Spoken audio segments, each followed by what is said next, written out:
నమస్తే, welcome to 69 TV news. నేను మానస. ముందుగా బులెటిన్ లో హెడ్లైన్స్ చూద్దాం.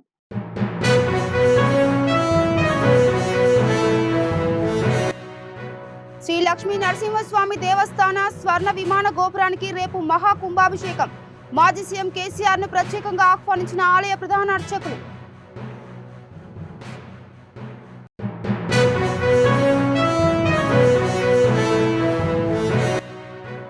గంగపుత్రులు రాజకీయాలతో పాటు విద్యా ఉద్యోగ రంగాల్లో రాణించాలి. వారి సమస్యలను ప్రభుత్వ పరంగా పరిష్కరిస్తామన్న ఎమ్మెల్యే ముఠా గోపాల్.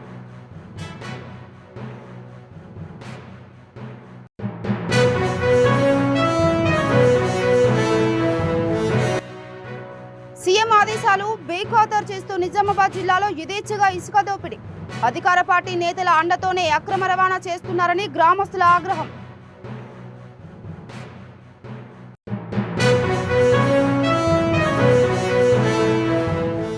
రైట్, ఇక డీటెయిల్స్ కెళ్తే గత బీఆర్ఎస్ ప్రభుత్వంలో ప్రతిష్టాత్మకంగా ఏర్పాటు చేసిన యాదగిరిగుట్ట శ్రీ లక్ష్మీ నరసింహస్వామి దేవస్థాన స్వర్ణ విమాన గోపురానికి ఈ నెల 23న మహా కుంభాభిషేకం కార్యక్రమం జరగనుంది. ఈ కార్యక్రమానికి హాజరు కావాలని కోరుతూ మాజీ ముఖ్యమంత్రి కేసీఆర్ ను ఆలయ పూజారులు మర్యాద పూర్వకంగా కలిసి ఆహ్వానించారు. ఈ సందర్భంగా కేసీఆర్ ను శాల్వాతో సత్కరించి ఆహ్వాన పత్రిక అందించారు.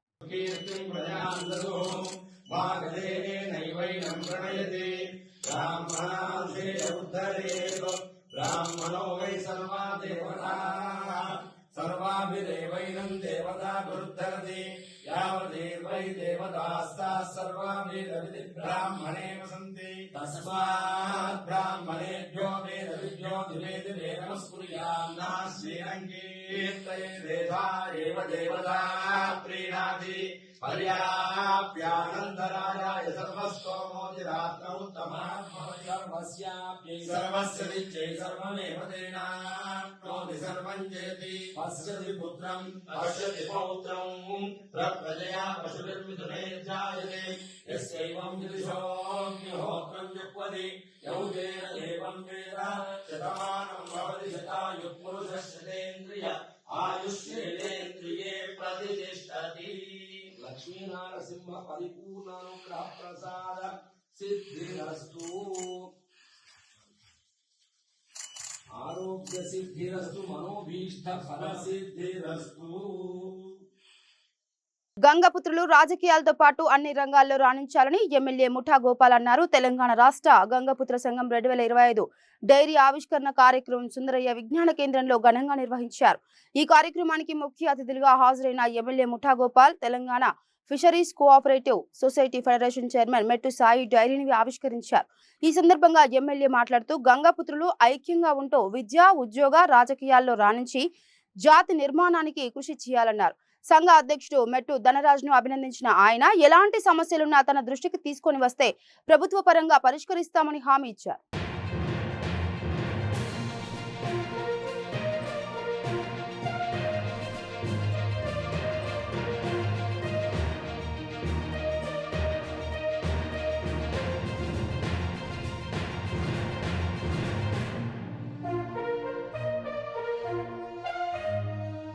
సోదరులారా, ఈనాడు మరి కుటుంబ సోదరులు కుల బాంధవులు అందరూ ఇక్కడ ఉన్నారు.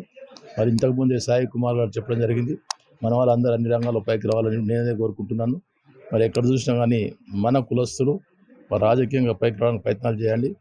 మీరు ఎక్కడ మీకు మన వాళ్ళు ఒక 100-200 మంది కుటుంబం ఒక ఉన్న ఆడ మీరు డెఫినెట్గా మీరు ఏదో పొలిటికల్ పార్టీలో జాయిన్ అయ్యి సామాజిక సేవ చేయడానికి ప్రతి ఒక్కరికి వాళ్ళకు సేవలు చేస్తూ అక్కడ స్థానికంగా ఉన్న సమస్యలు పరిష్కారం చేస్తూ మీరు కూడా రాజకీయంగా ఎదిగే ప్రయత్నాలు చేయడం కోరుకుంటున్నాను. మేము కూడా ఎప్పటికీ మీ గురించి సహకరిస్తూ ఉంటాము. మీకు ఎలాంటి అవసరాలు ఉన్నా కానీ ఎలాంటి ప్రభుత్వ పరంగా ఏం అవసరం ఉన్నా కానీ నా దగ్గరకు వచ్చినట్టయితే మీకు ఆ సమస్య పరిష్కారం చేయడానికి ప్రయత్నాలు చేస్తాను. మీ సమస్య కూడా నేను పోరాడి మీకు సహకరించే విధంగా పనిచేయడం తెలపరుస్తున్నాను. మరి ఈనాడు మన కుల బాంధవులు చాలా పెద్ద ఎత్తున మరి డైరీ ఆవిష్కరణ కార్యక్రమానికి వచ్చినందుకు వాళ్ళందరికీ పేరు పేరున నమస్కారం తెలియజేస్తూ రానున్న రోజు తొందరనే పంచాయతీ ఎలక్షన్స్ ఉన్నాయి, జెడ్పీటీసీ ఎంపీటీసీ ఎలక్షన్స్ ఉన్నాయి, మున్సిపాలిటీ ఎలక్షన్స్ ఉన్నాయి, మున్సిపల్ కార్పొరేషన్ జిహెచ్ఎంసీ ఎలక్షన్స్ ఉన్నాయి. కాబట్టి ప్రతి ఒక్కరు ప్రజల్లో యాక్టివ్గా తిరుగుతూ మీరు కూడా రాజకీయంగా పైకి వచ్చే విధంగా కష్టపడాలని కోరుకుంటూ మీకు ఎప్పటికీ ఏం అవసరం నన్ను కలిసినట్టయితే మీకు సహకరించి ఏర్పాటు చేయని తెలపరుస్తూ అందరికీ నేను పేరు పేరున కుల బాంధవులకు నమస్కారం తెలియజేస్తూ జై గంగాపుత్ర. సీఎం రేవంత్ రెడ్డి ఆదేశాలు బేఖాతరు చేస్తూ నిజామాబాద్ జిల్లాలో యథేచ్ఛగా ఇసుక దోపిడీ జరుగుతుంది. జిల్లాలోని ఏరుగట్ల మండలం బట్టాపూర్ వద్ద పెద్దవాగులో ఇసుక జాతర సాగుతుంది. నిబంధనలకు విరుద్ధంగా ఇసుక మాఫియా జేసీబీలతో ఇసుక తవ్వకాలు జరుపుతున్నారు. 30,000 బిల్లులతో 300 ట్రాక్టర్ల ఇసుక తరలిస్తున్నారని, ఇంత జరుగుతున్న అధికారులు చూసి చూడనట్లుగా వ్యవహరిస్తున్నారని, అధికార పార్టీ నేతల అండతోనే ఇసుక అక్రమ రవాణా చేస్తున్నారని సమీప గ్రామస్తులు ఆగ్రహం వ్యక్తం చేస్తున్నారు.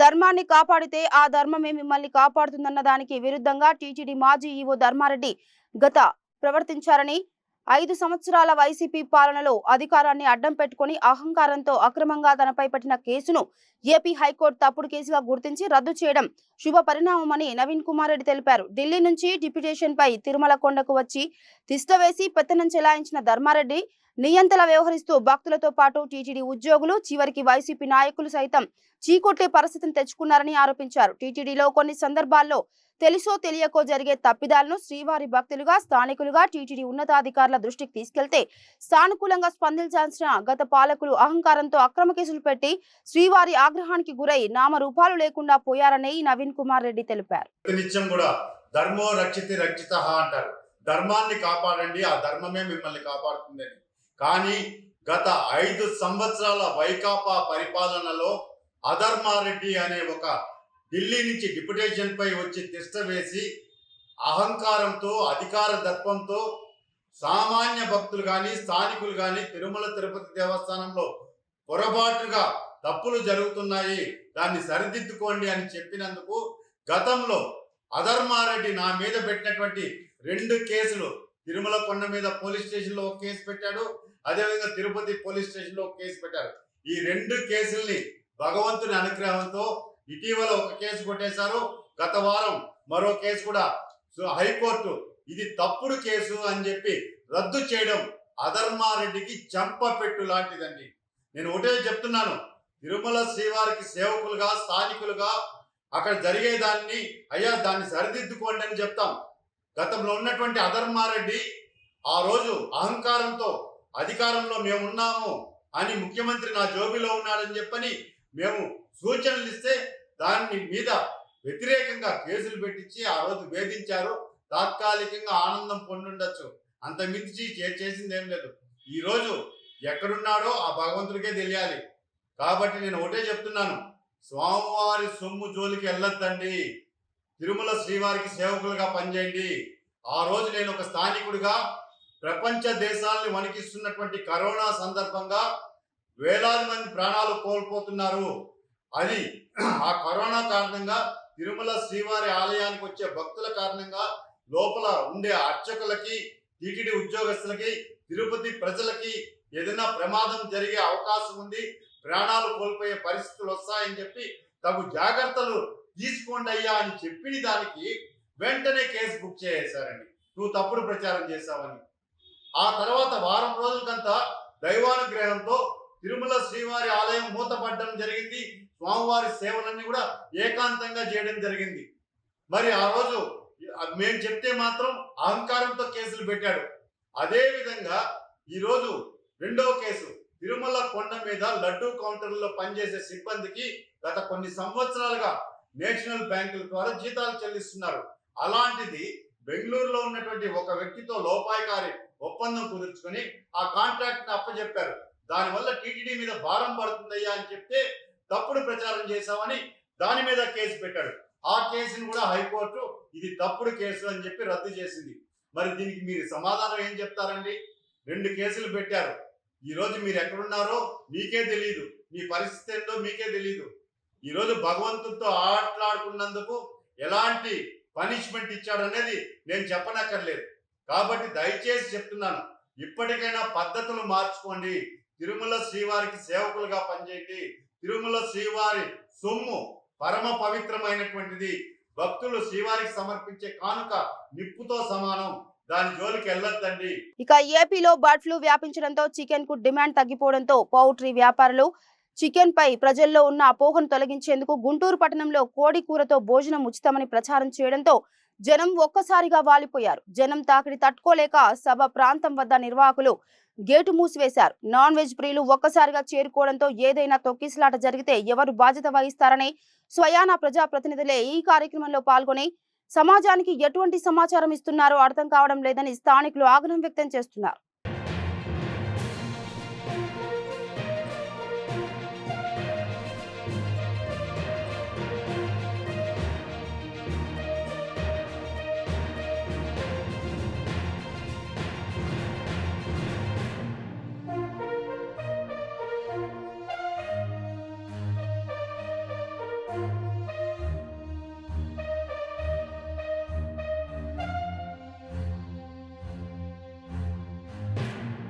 ఏపీలో కొత్తగా 7 విమానాశ్రయాలు నిర్మిస్తున్నామని, వాటిలో నెల్లూరు జిల్లా దగదర్తి ఎయిర్పోర్ట్ కూడా ఉందని సీఎం చంద్రబాబు ప్రకటించారు. దీంతో దగదర్తి విమానాశ్రయం భూములను టీడీపీ నేతలు పరిశీలించారు. ఎంపీలు వేమిరెడ్డి ప్రభాకర్ రెడ్డి, బీదా మస్తాన్ రావు, ఎమ్మెల్యే కావ్య కృష్ణారెడ్డి దగదర్తి విమానాశ్రయ ప్రాంతంలో పర్యటించారు. ఎయిర్పోర్ట్స్ అథారిటీ ఆఫ్ ఇండియా అధికారులతో కలిసి భూములను పరిశీలించారు. ఈ సందర్భంగా నెల్లూరు ఎంపీ వేమిరెడ్డి ప్రభాకర్ రెడ్డి మాట్లాడుతూ 2027 నాటికి దగదర్తి విమానాశ్రయం పూర్తి చేసేందుకు కృషి చేస్తామని చెప్పారు. భూములకు సంబంధించి రైతులకు పరిహారం చెల్లించే అంశంపై చర్చించామని, 1379 ఎకరాల్లో ఎయిర్పోర్ట్ నిర్మించనున్నట్టు తెలిపారు. ఇప్పటి వరకు 669 ఎకరాల భూమి సేకరించడం జరిగిందని, మరో 710 ఎకరాలు సేకరించాల్సి ఉందని ఎంపీ వేమిరెడ్డి స్పష్టం చేశారు. జిల్లా అంటే భారతదేశంలోనే తలమానికమైనటువంటి కాంట్రాక్టర్లు, హోటల్ ఫీల్డ్, ఎక్కువ మంది వివిధ ప్రాంతాలకు సంచరించేటువంటి నెల్లూరు వాసులకి ఎయిర్పోర్ట్ను అందించాలి. ఎయిర్పోర్ట్ పరంగా ఈ ప్రాంతంలో ఇండస్ట్రీ రావాలి. కృష్ణపట్నం పోర్టు, రామాయపట్నం పోర్టును అనుసంధానం చేసుకుంటూ ఎయిర్పోర్ట్ను కానీ ఏర్పాటు చేస్తే ఇది అన్ని విధాల లాభసాటిగా ఉంటూ నెల్లూరు జిల్లా ప్రాంత వాసులకి, దేశంలో ఉన్నటువంటి మిగతా పారిశ్రామికవేత్తలకి అందరికీ కూడా అనుసంధానం జరుగుతూ మన ప్రాంతంలో ఉన్న యువతకు అంతా కూడా ఉద్యోగ రూపకల్పన చేసే నిమిత్తంలో తామారంలో ఎయిర్పోర్ట్ నిర్మించాలని నాడు మన ముఖ్యమంత్రి చంద్రబాబు నాయుడు గారు తలచిన తలుపుగా భూమి పూజ నిర్వహిస్తే గతంలో గత 5 సంవత్సరాలు నిర్వహించినటువంటి ఈ కార్యక్రమాన్ని మళ్ళా పునఃప్రారంభించాలని మన ఎంపీ వేమిరెడ్డి ప్రభాకర్ రెడ్డి గారు, అదేవిధంగా ఎంపీ మస్తాన్ రావు గారు ఈ రోజున ఈ కార్యక్రమానికి నాంది పలికారు. ఇప్పటికే 700 ఎకరాలు ల్యాండ్ ఎక్విజిషన్ ద్వారా వివిధ రైతుల దగ్గర నుంచి భూములు సేకరించడం కూడా జరిగింది. ఇంకా కూడా 693 ఎకరాల భూములు రైతుల దగ్గర నుంచి కూడా తీసుకురావడం కోసం ల్యాండ్ ఎక్విజిషన్ ప్రక్రియలో భాగంగా మన ముఖ్యమంత్రి వర్యులు 96 కోట్ల రూపాయల నిధులని 100 రోజులు రాష్ట్ర ప్రభుత్వం, ఈ మంచి ప్రభుత్వం రాగానే 96 కోట్ల రూపాయలు కూడా రావాలని, దానికి సంబంధించిన డిపిఆర్లు కూడా తయారు చేపించి నిధులను కూడా కేటాయించే క్రమంలో ఈరోజు ప్రభుత్వం ఉందని కూడా తెలియజేస్తూ, మేమందరం కూడా ఇక్కడ స్థానిక రైతులందరూ కూడా ఈ ప్రాంతానికి ఎయిర్పోర్ట్ రావాలి, మా బిడ్డల జీవితాలు బాగుపడాలి, మా ప్రాంతం అభివృద్ధి చెందాలి, అందరూ కోరికతో రైతులందరూ కూడా ముందుకు వచ్చి భూములు ఇవ్వడానికి ముందుకున్నారు. మేమందరం కూడా సంబంధిత పోర్టు అధికారులకు చెప్పేది, ముందు మీరు డిపిఆర్లు తయారు చేసి మీ పర్మిషన్లన్నీ తీసుకొని మీరు టెండర్ ప్రక్రియకి ప్రారంభించే లోపలే ఈ భూములు కూడా మా రైతులు ఇవ్వడానికి సిద్ధంగా ఉన్నారు. కన్సెంట్ ఇచ్చైనా కూడా మా భూములు ఇచ్చేదానికి రైతులందరూ కూడా సిద్ధంగా ఉన్నారు. మీరు ఈ కార్యక్రమాన్ని చేపట్టమని చెప్పి సందర్భంగా వారికి కూడా మేము తెలియజేయడం జరిగింది. ఈరోజు ఒక కావలి చరిత్రలో, కావలి నియోజకవర్గంలో ఇది ఒక సువర్ణాక్షరాలతో లిఖించబడ్డ రోజుగా ఈరోజు దీన్ని అభివర్ణించారు. ముఖ్యంగా కావలి నియోజకవర్గానికి సంబంధించినటువంటి 2 ఎంపీలు కావలి నియోజకవర్గం వాస్తవులే. వాళ్ళిద్దరు కూడా మన కావలి నియోజకవర్గం మమకారంతో, ప్రేమతో, వారి అనురాగాలతో ఈరోజు కావలి అభివృద్ధి పథంలో నడవబోతుందని కూడా ఈ సందర్భంగా తెలియజేస్తూ, అతి తొందరలోనే ఇక్కడ ఎయిర్పోర్ట్కి మన ముఖ్యమంత్రి చంద్రబాబు నాయుడు గారు, అదేవిధంగా కేంద్ర విమానశాఖ మంత్రి రామ్మోహన్ నాయుడు గారి చేతుల మీదుగా అతి తొందరలోనే ఇక్కడ ఏర్పాటు చేసుకునే దానికి వారిని కూడా ఆహ్వానించి శంకుస్థాపన చేసుకునే దిశగా కూడా దీన్ని తీసుకుపోతారని ఈ సందర్భంగా వారిని కూడా కోరుకుంటూ, ఈ ముఖ్యమంత్రి సహాయ నిధి ద్వారా పేదలకు ఆర్థిక సాయం అందుతుందని అదోని ఎమ్మెల్యే డాక్టర్ పార్థసారథి తెలిపారు. ఎమ్మెల్యే క్యాంపు కార్యాలయంలో సీఎం రిలీఫ్ ఫండ్ చెక్కులను ఆయన లబ్ధిదారులకు అందజేశారు. అనంతరం ఆయన మాట్లాడుతూ ఆసుపత్రిలో చికిత్స ఖర్చులు భరించలేని వారికి ఈ సహాయం అందిస్తున్నట్లు ఆయన తెలిపారు. పింజారిగేరికి చెందిన లబ్ధిదారు సయ్యద్ ఖాన్ ను 3.65 లక్షల చెక్కును ఎమ్మెల్యే పార్థసారథి అందజేశారు. ప్రభుత్వం వైపున పేదవాళ్లకు ఆరోగ్యం దెబ్బతింటే లేదా హాస్పిటల్ ఖర్చులు శక్తికి మించి తయారైతే సీఎం రిలీఫ్ ఫండ్ కింద ప్రజలకు సేవలు అందించేటువంటి సీఎం రిలీఫ్ ఫండ్ కార్యక్రమాన్ని ఈరోజు ఒక చెక్ వచ్చింది. పింజరిగేరిలో ఉన్నటువంటి సయ్యద్ ఖాజా హుస్సేన్ వీళ్ళ హస్బెండ్, ఆయనకి చిన్న ప్రేగు తీసేశారు. పెద్ద సర్జరీ చేయాల్సిన అవసరం ఉంది. దానికోసమని ముందుగా మనము సీఎం గారు రిక్వెస్ట్ అడిగితే 3,76,000 రూపాయల చెక్కు ఈ రోజు వచ్చింది వీళ్ళకి.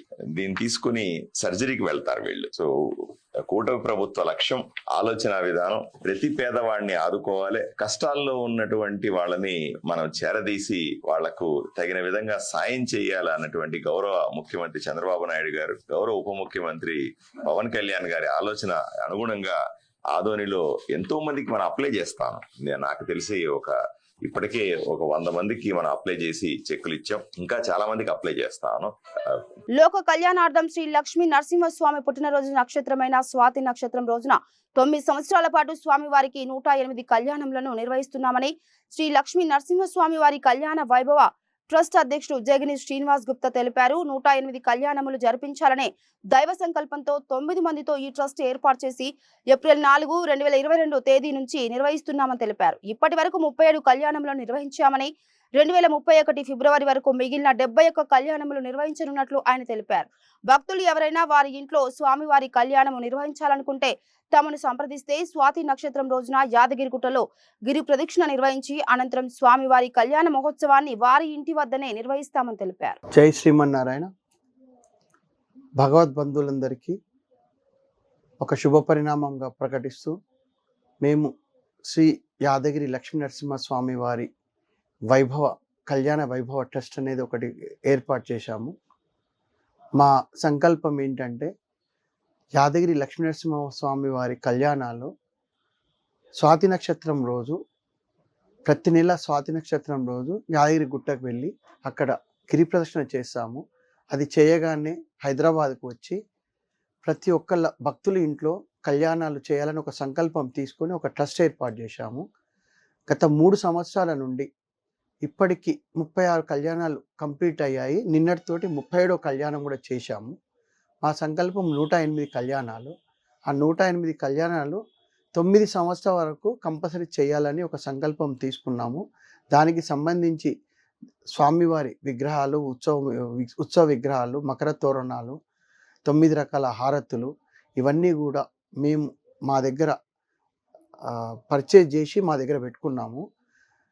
సోమిశెట్టి నాగరాజు గారు దైవ సంపన్నులైన వారు, లక్ష్మీనరసింహస్వామి ఉపాసకులు. వారి ఇంటి వద్దనే మొత్తం క్షేత్రంలో వాళ్ళ పీఠంలో పెట్టుకున్నాము. అదేవిధంగా శైవక్షేత్ర పీఠంలో కూడా ఉంటుంది.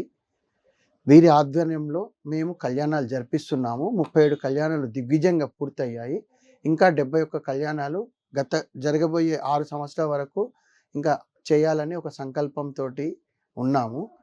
ఇటువంటి గొప్ప సంకల్పమైన కార్యక్రమాన్ని భక్తులు వినియోగించుకోవాలని, చిన్న పెద్ద అనే తారతమ్యం లేకుండా కుల మతాలకు అతీతంగా ప్రతి ఒక్కరూ వినియోగించుకోవాలని ఆ భగవంతుని మనస్ఫూర్తిగా కోరుకుంటున్నాను.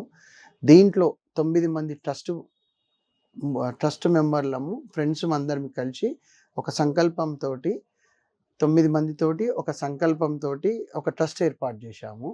ఆ ట్రస్ట్ ముఖ్య ఉద్దేశము లోక కళ్యాణం కోసం లక్ష్మీనరసింహస్వామి వారి కళ్యాణాలు కూడా చేయాలనే సంకల్పంతో తప్ప వేరే ఏ ఉద్దేశం లేదు.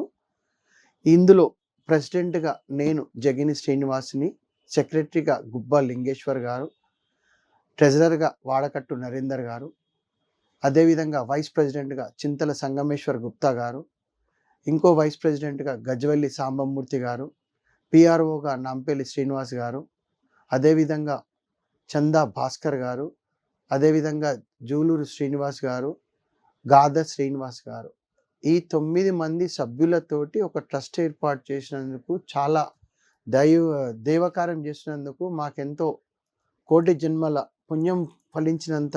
ఇక బులెటిన్ ముగించే ముందు హెడ్లైన్స్ మరోసారి.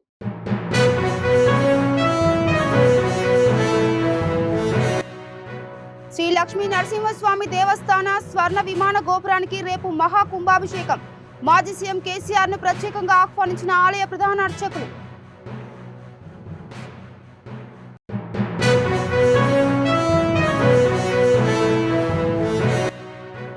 గంగపుత్రులు రాజకీయాలతో పాటు విద్యా ఉద్యోగ రంగాల్లో రాణించాలి. వారి సమస్యలను ప్రభుత్వ పరంగా పరిష్కరిస్తామన్న ఎమ్మెల్యే ముఠా గోపాల్.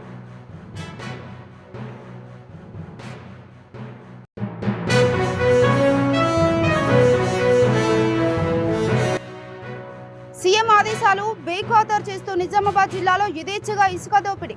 అధికార పార్టీ నేతల అండతోనే అక్రమ రవాణా చేస్తున్నారని గ్రామస్తుల ఆగ్రహం.